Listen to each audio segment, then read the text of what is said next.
আসসালামু আলাইকুম এভরিওয়ান। তো চলো বেশি কথা না কইয়া শুরু করা যাক। এখন দেখার বিষয় হলো বিয়েটা আটকায় কিভাবে।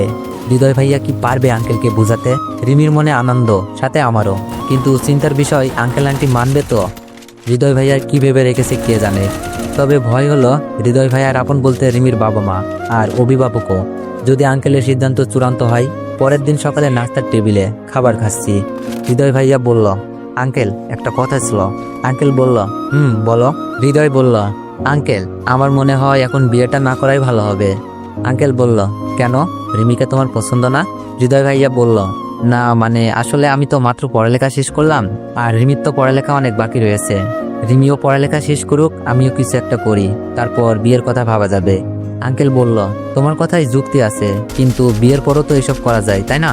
হৃদয় বলল, না আঙ্কেল, আপনি বুঝতেছেন না, বিয়ের পর লেখাপড়ার প্রতি আগ্রহ কমে যেতে পারে, তাছাড়া রিমির তো তেমন বয়সও হয় নাই। আঙ্কেল বলল, আচ্ছা রিমি কি বলিস? রিমি বলল, আব্বু আমি হৃদয় ভাইয়ের কথার সাথে একমত। আঙ্কেল বলল, আচ্ছা তোদের জীবন তোরা যা ভালো মনে করিস তাই হবে। আমি চুপচাপ, মনে তো আনন্দের বন্যা বইছে। আর রিমি হয়তো জীবন ফিরে পাইছে, খুব রিল্যাক্স ভাবে বসে আছে, মনে হচ্ছে বাবার বাধ্য মেয়ে। বিয়েটা করতে চাইছে, কিন্তু হৃদয় ভাইয়ার জন্য সময়টা পিছিয়ে গেছে। খাওয়া দাওয়া শেষ করে হৃদয় ভাইয়া আমাদের বলল, তোমাদের জন্য এত স্যাক্রিফাইস করলাম, ট্রিট দিতে হবে কিন্তু। রিমি বলল, বলেন ভাইয়া আপনার কি লাগবে? আমি বললাম, জি ভাইয়া বলেন, কি ট্রিট চাচ্ছেন? হৃদয় ভাইয়া বলল, কালকে আমার জাপান চলে যেতে হবে একটা বড় কোম্পানিতে ইন্টারভিউ দেওয়ার জন্য। তোমরা দুইজন আশাকে দেখে রাখবা, ওকে? একদিনে এত ভালোবাসা? রিমি বলল, তা না হয় ঠিক আছে, তোমার তো কয়েকদিন থাকার কথা ছিল। হৃদয় ভাইয়া বলল, বিয়েটা হলে থেকে যেতাম, এই চাকরির সুযোগটা হারিয়ে হলেও, কিন্তু এখন যখন বিয়েটা হচ্ছে না, তাই কালকেই ব্যাক করব। আমি বললাম, আশাকে বলেছেন ভাইয়া?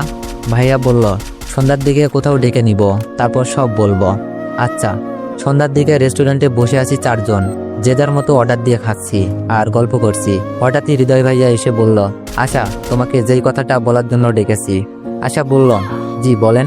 আমি বললাম, আচ্ছা ভাইয়া আমরা ওই টেবিলে বসি। আমি আর রিমি ওদেরকে একা ছেড়ে অন্য টেবিলে গিয়ে বসলাম। আমাদের নিজেদের মধ্যে টুকটাক কথা হলেও খেয়াল ছিল আশা হৃদয় ভাইয়ার দিকে। আশা বারবার চোখ মুছছে, বুঝতে পারছি আশা হৃদয় ভাইয়াকে ভালোবেসে ফেলেছে, আর মুহূর্তটা কষ্টের যাচ্ছে। আমি অবাক, কারণ একদিনের প্রেম এত ইমোশন, একেই হয়তো বলে সত্যিকারের ভালোবাসা। কথা শেষ করে হৃদয় ভাইয়া বলল,